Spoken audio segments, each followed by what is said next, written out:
അതായത് നമ്മുടെ നാട്ടിൽ ഇപ്പോൾ ഒരുപാട് വിവാഹ വാഗ്ദാനം നൽകി പീഡിപ്പിച്ചു എന്നുള്ള പരാതികൾ ഒരുപാടാണ്. അപ്പൊ ഈ ഒരു സാഹചര്യത്തിലാണെന്ന് തോന്നുന്നു ഒരു സുപ്രീം കോടതിയുടെ ഒരു വിധി പ്രസ്താവത്തിനിടെ ഒരു പരാമർശം വന്നിട്ടുണ്ട്. അതായത് വിവാഹത്തിന് മുൻപ് ഒരു ആൺകുട്ടിയും പെൺകുട്ടിയും അവർ തികച്ചും അപരിചിതരാണ്.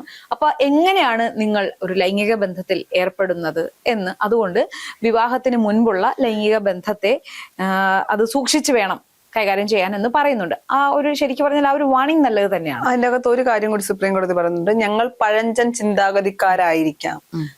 എന്താണ് ഇങ്ങനെ ഒരു വിധി വരുമ്പോൾ സ്വാഭാവികമായും ന്യൂജൻ പറയാൻ പോകുന്ന ഒരു വാക്കാണ് പഴഞ്ചൻ ചിന്താഗതി. അല്ലെങ്കിൽ വിവാഹത്തിന് മുമ്പ് ഇത്തരം ലൈംഗിക ബന്ധത്തിൽ ഏർപ്പെടുന്നത് തെറ്റാണ് എന്ന് വിശ്വസിക്കുന്ന ഒരു വിഭാഗം ഇപ്പോഴും ഉണ്ട്. അല്ല, അത് തെറ്റ് എന്നതല്ല കോടതിയും പറയുന്നത്. പഴഞ്ചനായിരിക്കാം, പക്ഷെ അത് തെറ്റ് എന്ന അർത്ഥത്തിലല്ല കോടതി ഈ ഒരു പരാമർശം നടത്തിയിരിക്കുന്നത്. കൃത്യമായും ഈ ഞാൻ ആദ്യം പറഞ്ഞതുപോലെ വിവാഹ വാഗ്ദാനം നൽകി പീഡിപ്പിച്ചു എന്ന പരാതിയിലേക്ക് സ്ത്രീകൾ എത്തിപ്പെടുന്ന ആ ഒരു സാഹചര്യത്തെ കൂടി കണക്കിലെടുത്തിട്ടാണ്. ഇപ്പം അറിയില്ല ആരാ എന്താണെന്നറിയില്ല. പൊതുവെ സ്ത്രീകൾ ഒരാളുമായി പുറത്ത് പോകുന്നത് വിവാഹം കഴിക്കും എന്നുള്ള പ്രതീക്ഷയോടെയാണ് എന്നാണ് ഭൂരിഭാഗം ആൾക്കാരും പറയുന്നത്. പക്ഷെ ഇപ്പോൾ എനിക്ക് തോന്നുന്നു ഇപ്പോഴത്തെ കാലത്ത് ഡേറ്റിംഗ് എല്ലാം ഇവിടെയും വ്യാപകമായിട്ടുണ്ട്. കാരണം വിദേശ രാജ്യങ്ങളിൽ മാത്രം ഉണ്ടായിരുന്ന ഡേറ്റിങ്ങും എല്ലാം ഇപ്പൊ നമ്മുടെ നാട്ടിലും സ്വാഭാവികമായ ഒരു കാര്യമായി മാറി. കാരണം ഒരു കണക്കിന് നോക്കിയാൽ അതൊക്കെ വളരെ നല്ലതാണ് എന്ന് പറയാം. ഏതർത്ഥത്തിലാണ്? ഒരു വിവാഹിതരായി ഒരു ആദ്യത്തെ 6 മാസത്തിനുള്ളിൽ ആ പെൺകുട്ടി പ്രഗ്നന്റ് ആവുകയും 1 വർഷത്തിനുള്ളിൽ തന്നെ ആദ്യത്തെ കുഞ്ഞു ജനിക്കുകയും ഇതിനിടയ്ക്കാണ് ആ 2 വ്യക്തികൾ തമ്മിൽ ഒന്നിച്ച് ജീവിക്കാൻ കഴിയുമോ ഇല്ലയോ എന്ന കാര്യത്തിൽ പോലും ഒരു തീരുമാനമാകുന്നതിന് മുന്നെയാണ് അവർ അച്ഛനമ്മയാകുകയും ഈ കുഞ്ഞുങ്ങൾ ഉണ്ടായതിന്റെ പേരിൽ മാത്രം ജീവിതകാലം മുഴുവൻ പൊരുത്തപ്പെടാത്തവർ തമ്മിൽ അഡ്ജസ്റ്റ് ചെയ്തെന്ന് വെച്ചാൽ സഹിച്ച് ജീവിതം നരകതുല്യമാക്കി ജീവിക്കുന്ന ഒരുപാട് ആൾക്കാരുണ്ട്. പക്ഷെ അതേസമയം ആ ഒരു കാര്യം നോക്കുമ്പോൾ ഇപ്പൊ ഈ വിദേശങ്ങളിലൊക്കെ ഈ ഡേറ്റിംഗ് ഉണ്ട് എന്ന് പറഞ്ഞാൽ അവർ ഡേറ്റ് ചെയ്യുമ്പോൾ പരസ്പരം ഓക്കെ ആണെങ്കിൽ എല്ലാ രീതിയിലും അവർ ഓക്കെയാണ്, പരസ്പരം ഓക്കെ ആണ് എങ്കിൽ തുടർന്നുള്ള ജീവിതത്തിനെ കുറിച്ച് അവർ ആലോചിക്കും. അങ്ങനെ ഡേറ്റിംഗ് ഒക്കെ ചെയ്തിട്ട് പോലും ഒന്നിച്ച് കുറെ കാലം ജീവിക്കുമ്പോൾ അവർക്ക് പൊരുത്തപ്പെടാൻ പറ്റാതാവുമ്പോൾ അവർ ഡൈവേഴ്സ് ചെയ്യാറുണ്ട്. അതിൻ്റെ അകത്ത് മറ്റൊരു കാര്യമുണ്ട് ചേച്ചി, ഒരാൾ കല്യാണം കഴിഞ്ഞ്, ഞാൻ വിശ്വസിക്കുന്നതാണ്, ഒരാൾ കല്യാണം 2 പേർ പരസ്പരം കല്യാണം കഴിഞ്ഞിട്ട് മനസ്സിലാക്കാൻ കുറഞ്ഞത് 10 വർഷത്തിലപ്പുറം എടുക്കും എന്ന് വിശ്വസിക്കുന്ന ആളാണ് ഞാൻ. നമുക്ക് ചുറ്റും നടക്കുന്ന അല്ലെങ്കിൽ നമുക്ക് ചുറ്റുമുള്ള ആളുകളോട് ചോദിക്കുമ്പോൾ നമുക്ക് മനസ്സിലാവും ഇത്രയും വർഷം അറിയില്ലായിരുന്നോ, 10-15 വർഷം കഴിഞ്ഞിട്ട് പ്രശ്നങ്ങൾ ഉണ്ടാകുമ്പോൾ. അപ്പോൾ പലരും എന്നോട് പറഞ്ഞതാണ് ഇപ്പോഴാണ് ഞാൻ മനസ്സിലാക്കിയത്, ഇപ്പോഴാണ് യഥാർത്ഥത്തിൽ ഞാൻ മനസ്സിലാക്കുന്നത്. അതിന്റെ ഒരു കാര്യമുണ്ട്. ഈ 10 വർഷം വരെ അവർ ഒരു ട്രോമ ബോണ്ടിങ്ങിലായിരിക്കും. ഒരു കാരണം അത്. മറ്റൊന്ന്, സമൂഹത്തെ പേടിച്ച് അല്ലെങ്കിൽ നമ്മൾ ജീവിക്കേണ്ടത് ഇങ്ങനെയാണ്, ഇതൊക്കെ ജീവിതത്തിന്റെ ഭാഗമാണ്, അഡ്ജസ്റ്റ് ചെയ്യുക എന്നുള്ളൊരു കാര്യം. അപ്പൊ ഇപ്പൊ സ്ത്രീയും പുരുഷനും, ഇപ്പൊ സ്ത്രീകൾ മാത്രമാണ് സഫർ ചെയ്ത് അഡ്ജസ്റ്റ് ചെയ്ത് ജീവിക്കുന്നതെന്നല്ല, ഇപ്പൊ പല സ്ത്രീകളെയും സഹിക്കാൻ പറ്റാതെ പുരുഷന്മാർ ജീവിക്കുന്നുണ്ട്. അപ്പോ ഈ 2 സ്ത്രീ ആയാലും പുരുഷനായാലും ഈ അഡ്ജസ്റ്റ് ചെയ്ത് ജീവിക്കുമ്പോൾ അവരുടെ ജീവിതം എത്രത്തോളം സന്തോഷമാണ്. നാട്ടുകാരെ കാണിക്കാൻ വേണ്ടിയിട്ട് ഒന്നിച്ച് സെൽഫി എടുക്കുന്നു, ചിരിക്കുന്നു, ആഘോഷങ്ങളിൽ പങ്കെടുക്കുന്നു, സോഷ്യൽ മീഡിയകളിൽ ഈ ചിത്രങ്ങൾ പങ്കുവെക്കുന്നു, ഞങ്ങൾ വളരെ ഉത്തമ ദമ്പതികളാണ് എന്ന് പറയുന്നു. പക്ഷേ ഒരു 5 മിനിറ്റ് കൂടുതൽ അവരോട് സംസാരിച്ചാൽ അറിയാം ആ കുടുംബത്തിനുള്ളിൽ നടക്കുന്ന ബുദ്ധിമുട്ടുകൾ എന്താണ്. 2 പേരും ഈ ചിരി അഭിനയിക്കുകയാണ് എന്നുള്ളത്. അപ്പൊ ഞാൻ സ്വാഭാവികമായൊരു ചോദ്യമാണ്, ഈ എന്തിനങ്ങനെ സഹിക്കണോ എന്നാണ്. ആകെ നമ്മുടെ ജീവിതം എന്ന് പറഞ്ഞാൽ വളരെ കുറച്ച് കാലമാണുള്ളത്. ഈ കുറച്ചു കാലത്ത് നമ്മൾ സന്തോഷമായി ജീവിക്കുകയല്ലേ സഹിക്കണം എന്നുള്ള അഭിപ്രായം. ഈ ബന്ധം വഷളാകാതെ നമുക്ക് ഒന്നിച്ചു പോകാൻ കഴിയില്ല എന്ന് തോന്നിയാൽ അത് മ്യൂച്വലി അത് പറഞ്ഞ് പരസ്പരം അക്സെപ്റ്റ് ചെയ്ത് പോവാന്നുള്ള. പക്ഷെ അതിനുള്ള ഒരു മാനസിക വളർച്ച ഉള്ളവരല്ല നമ്മുടെ നാട്ടിലെ, അതായത് നമ്മൾ ഉൾപ്പെടുന്ന ഈ ഒരു സമൂഹം എന്ന് പറയുന്നത്.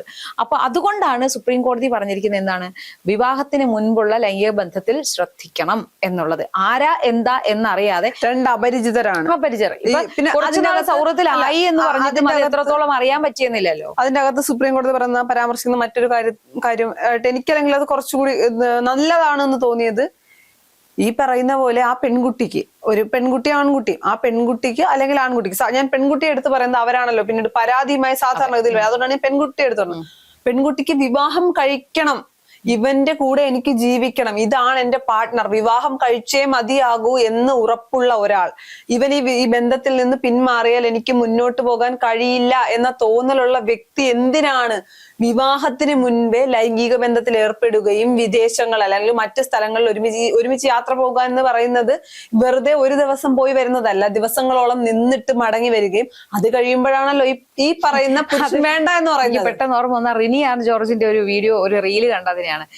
നമ്മൾ റൂമൊക്കെ എടുക്കുമ്പോൾ വിചാരിക്കുന്നത് വെറുതെ ഒന്ന് തൊട്ടും പിടിച്ചൊക്കെ ഇരിക്കുമെന്നായിരിക്കും വിചാരിക്കും, ഒന്ന് കിസ്സോ ഹഗ്ഗൊക്കെ ചെയ്യുമെന്ന്. അപ്പൊ ഈ പുരുഷന്മാരാണ് ഈ റൂം എടുത്തു കഴിയുമ്പം അങ്ങ് അത് നേരിട്ട് ഡയറക്റ്റ് മാറ്ററിലേക്ക് കടക്കുന്നത് എന്ന രീതിയിൽ ഒരു വീഡിയോ ഉണ്ടായിരുന്നു. എന്ത് ഇവർക്കൊന്ന് ലോകം വെളുത്തില്ലേ ചേച്ചി? അത് സുപ്രീം കോടതി പറഞ്ഞ കാര്യം കറക്റ്റ് അല്ലേ? എനിക്ക് ആളെ വിവാഹം കഴിച്ചേ പറ്റൂ എന്നാണെങ്കിൽ ഞാൻ എന്തിനും വിവാഹത്തിന് മുൻപ്, അതല്ലെങ്കിൽ ആറ്റിറ്റ്യൂഡ് വരെ ഇത് വെറും ഒരു ബന്ധം മാത്രമാണ്. നാളെ എനിക്ക് എന്താണ് ഈ ബന്ധവുമായി അല്ലെങ്കിൽ ഞാൻ ഇദ്ദേഹവുമായി റിലേഷൻ അല്ലെങ്കിൽ ഞാൻ ഇദ്ദേഹവുമായി കണക്ട് ആകുമോ എന്ന് നോക്കാം. ആകില്ല എന്നാണെങ്കിൽ ഞാൻ പരാതികൾ പറയാതെ അല്ലെങ്കിൽ അനാവശ്യ കേസുകളിലേക്ക് പോകാതെ ഞാൻ ഈ ബന്ധത്തിൽ നിന്ന് മാറാൻ തയ്യാറാണ് എന്ന ആറ്റിറ്റ്യൂഡോട് കൂടി പോയാൽ ഇത്രയും പ്രശ്നമില്ലല്ലോ. ഇപ്പം നമ്മൾ പറയുന്നത് എന്താണ്, പുറത്തൊക്കെ അമേരിക്കയിലൊക്കെ ലിവിങ് ടുഗദർ ഇല്ലേ എല്ലാവരും? ഒരുപാട് പേര് ലിവിങ് ടുഗദർ. സാധാരണഗതിയിൽ ഈ പെൺകുട്ടികൾ അല്ലെങ്കിൽ ആൺകുട്ടികൾ അല്ലെങ്കിൽ ജെൻസിയോടൊക്കെ സംസാരിക്കും. ഇപ്പൊ അവർ ചോദിക്കുന്നത് എന്താണ്, കേരളത്തിൽ ലിവിങ് ടുഗദർ വേണ്ടേ? മറ്റുള്ള ൊക്കെ ഉണ്ടല്ലോ, നമുക്ക് ലിവിങ് ടുഗദറിനോടാണ് താല്പര്യം എന്ന് പറയുമ്പോൾ അത് സുപ്രീം കോടതി പൂർണ്ണമായി സപ്പോർട്ട് ചെയ്യുന്ന മറ്റൊരു കാര്യം കൂടിയുണ്ട്.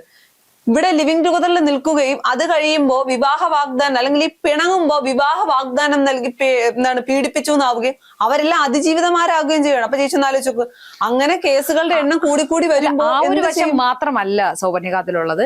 ഇപ്പൊ ഈ കേസ്, ഇപ്പൊ ഈ ഒരു പരാമർശത്തിന് ഉണ്ടായ കേസ് എന്ന് പറയുന്നത്, ഒരാൾ വിവാഹിതനായിരിക്കെ മറ്റൊരു പെൺകുട്ടിയുമായി ലൈംഗിക ബന്ധത്തിൽ ഏർപ്പെടുകയും അത് കഴിഞ്ഞ് അയാൾ വിവാഹമോചിതനായതിനു ശേഷം വേറൊരു സ്ത്രീയെ വിവാഹം കഴിക്കുകയും ചെയ്തു എന്നാണ് പറയുന്നത്. ശരിക്കും അത് ചീറ്റിംഗ് അല്ലേ? ചീറ്റിംഗ് ആണ്. അപ്പൊ ഇങ്ങനെ ചെയ്യുന്ന പുരുഷന്മാരും ഉണ്ട്, സ്ത്രീകളും ഉണ്ട്. ഇപ്പൊ പറയും ഈ ബന്ധത്തിൽ ഏർപ്പെട്ട് കഴിഞ്ഞിട്ട് അതിന്റെ ചിത്രങ്ങളും ദൃശ്യങ്ങളും മൊബൈലിൽ പകർത്തി, ഇപ്പൊ എല്ലാവരുടെ കയ്യിലും മൊബൈൽ ക്യാമറകളുണ്ട്. അപ്പൊ മൊബൈലിൽ പകർത്തുകയും പിന്നീട് ഇത് പല സൈറ്റുകളിൽ അപ്ലോഡ് ചെയ്യാൻ ഉപയോഗിക്കുകയും അല്ലെങ്കിൽ പിന്നീട് പറഞ്ഞ് ബ്ലാക്ക്മെയിൽ ചെയ്യാനും എല്ലാം ഇത്തരം കാര്യങ്ങൾ ഉപയോഗിക്കുന്നുണ്ട്. അത് പുരുഷന്മാരെന്നല്ല, സ്ത്രീകളും രണ്ടു കൂട്ടരും ഇതിലൊന്നും പിന്നിലല്ല. എല്ലാ മേഖലയിലും എല്ലാവരും ഉണ്ട്. അപ്പൊ അതുകൊണ്ട് ഒരിക്കലും ഈ ഭീഷണിപ്പെടുത്തുന്നതും ഇങ്ങനെ ദുരുപയോഗം ചെയ്യുന്നതും ആണുങ്ങൾ മാത്രമാണെന്നല്ല, സ്ത്രീകൾ ആ കാറ്റഗറിയിലുണ്ട്. ഞാൻ പറഞ്ഞത് കേസുമായി കൂടുതലും വരുന്നത് സ്ത്രീകളാണ്, അതിജീവിതമാരായി വരുന്നത്. അത് വെച്ചാൽ അത് ഞാൻ ചോദിക്കട്ടെ, അത് പ്രത്യേക എന്തെങ്കിലും ഇന്റൻഷൻ ഇല്ലാതെ വിവാഹ വാഗ്ദാനം നൽകി പീഡിപ്പിച്ചു എന്ന് പറഞ്ഞ് ഈ സമൂഹത്തിന്റെ മുന്നിൽ അങ്ങനെ അറിയപ്പെടുന്ന കേസുകൾ എന്തെങ്കിലും ഉണ്ടോ? അല്ല, അറിയപ്പെടുന്ന കേസുകൾ അല്ലെങ്കിൽ പോലും ചേച്ചി നമ്മൾ അത് വേറൊരു കാര്യം. ഈ രണ്ടുപേര് തമ്മിൽ ഇഷ്ടത്തിലായിരിക്കുകയും അവർ തമ്മിൽ ലിവിങ് ടുഗദർ കഴിയുകയും ഈ പറയുന്ന ആൺകുട്ടിക്ക് ആ പെൺകുട്ടിയോടുള്ള ഇഷ്ടം തീരുകയും അല്ലെങ്കിൽ ആൺകുട്ടിക്ക് ഇത് ശരിയായി പോകില്ല എന്ന് വൈബ് നഷ്ടപ്പെട്ട് ആൺകുട്ടി വേണ്ടാന്ന് തീരുമാനിക്കുമ്പോൾ ചിലപ്പോൾ ഈ പറയുന്ന പെൺകുട്ടി ഒരു ട്രോമ ബോണ്ടിങ്ങിലായിരിക്കും. അതിൽ നിന്ന് അവൾക്ക് പുറത്തിറങ്ങാൻ പറ്റാതെ വരുമ്പോൾ ഒരു വാശിയുടെ പുറത്ത് അവൾ വിചാരിക്കും, ഇവൻ എന്നെ കളഞ്ഞിട്ട് പോകണ്ട, ഞാൻ ഇവനെ അങ്ങ് കൊടുക്കാമെന്ന് ചിന്തിക്കുന്ന ഒരു വിഭാഗം ഇല്ലാന്ന് എനിക്ക് പറയാം. എനിക്ക് മറ്റൊരു കേസിന്റെ ഒരു ഇത് ഓർമ്മ വന്നു. അതായത് ഒരു സ്ത്രീയുടെ പാന്റിന്റെ വള്ളി പുരുഷൻ അഴിച്ചാൽ അതിനെ ബലാത്സംഗത്തിനുള്ള ശ്രമമായി പരിഗണിക്കണം എന്ന് സുപ്രീം കോടതി പറഞ്ഞിട്ടുണ്ട്. അതിന് മറ്റൊരു കാര്യം കൂടിയുണ്ട്. അലഹബാദ് ഹൈക്കോടതി അങ്ങനെ പരിഗണിക്കാൻ കഴിയില്ല എന്ന് പറഞ്ഞത് തന്നെയാണ് ഇപ്പൊ സുപ്രീം കോടതി എന്താണ് ആ ബലാത്സംഗ ശ്രമമായി കണക്കാക്കണം എന്ന് പറയുന്നത്. അതായത് ആ സ്ത്രീയുടെ ലജ്ജ ഒഴിവാക്കാൻ വേണ്ടിയിട്ട് കാണിക്കുന്ന ഒരു പ്രവൃത്തിയായിട്ട് മാത്രമേ അതിനെ കണക്കാക്കാൻ കഴിയൂ എന്നാണ് അലഹബാദ് ഹൈക്കോടതി പറഞ്ഞത്. അപ്പോൾ സുപ്രീം കോടതി അതിന് തിരുത്തിയത് ഇത്തരം കേസുകളിൽ കുറച്ചുകൂടെ മാനുഷികപരമായി കുറച്ചുകൂടെ സോഫ്റ്റ് ആയിട്ട് കോടതികൾ കാര്യങ്ങൾ കാണണം എന്നാണ് പറയുന്നത്. പക്ഷെ ഇതിലും ആര് പ്രൂവ് ചെയ്യും കെട്ടാരഴിച്ചെന്ന്? ഇതൊക്കെ ഒരു വലിയ ചോദ്യങ്ങളല്ല. അതിൻ്റെ അകത്ത് മറ്റൊരു കാര്യമുണ്ടല്ലോ ചേച്ചി, ഇനിയിപ്പോ ആൺകുട്ടികൾ തീരുമാനിക്കേണ്ട ഒരു കാര്യമുണ്ട്.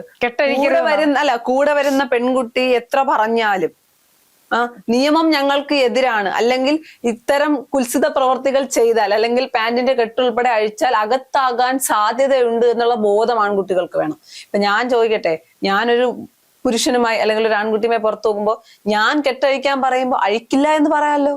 അത് പറയാലോ ചേച്ചി? അത് പറയുന്ന പ്രശ്നമുണ്ടോ?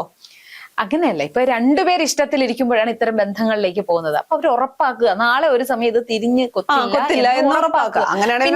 പിന്നെ പെൺകുട്ടികളോടും കൂടിയുള്ള ഒരു വാണിംഗ് ആണ്. നിങ്ങൾ അങ്ങനെ പോയിട്ടുണ്ടെങ്കിൽ, ഇപ്പൊ കോടതി പറയുന്നു അങ്ങനെ പോകരുത് എന്ന് പറഞ്ഞു, കോടതി പറഞ്ഞല്ലേ അങ്ങനെ പോകരുത്, എന്നിട്ട് നിങ്ങൾ പോയത് എന്തിനാ എന്നൊരു ചോദ്യം അവിടെ അവശേഷിക്കുന്നുണ്ട്. അപ്പൊ സ്ത്രീകൾ ഇപ്പം അവരുടെ ഒരു മാനസികാവസ്ഥ എന്താണ്? വിവാഹിതനാകുന്ന കല്യാണം കഴിക്കുന്ന ആളോട് മാത്രമേ ഇത്തരം ബന്ധത്തിന് താല്പര്യമുള്ളൂ. അങ്ങനെയെങ്കിൽ നിങ്ങൾ അവിടെ നിർത്തുക. കല്യാണം കഴിഞ്ഞ ശേഷം മതി ഈ ബന്ധം. അങ്ങനെയുള്ളവർക്ക് വേണ്ടിയിട്ടാണ് ഈ ഒരു പരാമർശം വരുന്നത്. അല്ലാതെ ഉള്ളവർക്ക് ഇപ്പൊ ബന്ധമുണ്ടായി എന്ന് പറഞ്ഞിട്ട് നീ പോയാ പോട്ടെ, അല്ലെങ്കിൽ അടുത്തയാള് എന്ന ആറ്റിറ്റ്യൂഡ് ഉള്ളവർക്ക് ഇതൊന്നും ഒരു പ്രശ്നമല്ല. ഇതിനെ നാളെ നിയമപരമായി നേരിടാൻ വേണ്ടിയിട്ടോ ഒന്നും ഉപയോഗിക്കാത്തവർക്ക് ഇതൊന്നും പ്രശ്നമല്ല. അപ്പൊ അവർ ഇതിനെ ഒരു കാഷ്വൽ ആയിട്ട് കാണുന്നു, സെറ്റായില്ല വിട്ടുകളാ അടുത്തത് നോക്കാം എന്ന ഒരു ആറ്റിറ്റ്യൂഡിൽ ചിന്തിച്ചാൽ ഈ പ്രശ്നമല്ല. അടുത്ത കാലത്തെ സുപ്രീം കോടതി ഇത്തരത്തിൽ പല വിധികളും ഇറക്കുന്നത് പെൺകുട്ടികൾക്കും കൂടിയിട്ടുള്ള ഒരു മെസ്സേജ് ആണ്. അല്ലെങ്കിൽ ആൺകുട്ടികൾക്ക് അല്ലെങ്കിൽ പുരുഷന്മാർക്ക് മാത്രമല്ല, സ്ത്രീകളും മനസ്സിലാക്കേണ്ടതുണ്ട്. അതിജീവിതയായി വരുമ്പോൾ സ്ത്രീകളും കുറെ മുൻകരുതൽ എടുത്തിരിക്കണം എന്ന് കൃത്യമായി സുപ്രീം കോടതി പറഞ്ഞു വെക്കുന്നുണ്ട്. അതെ.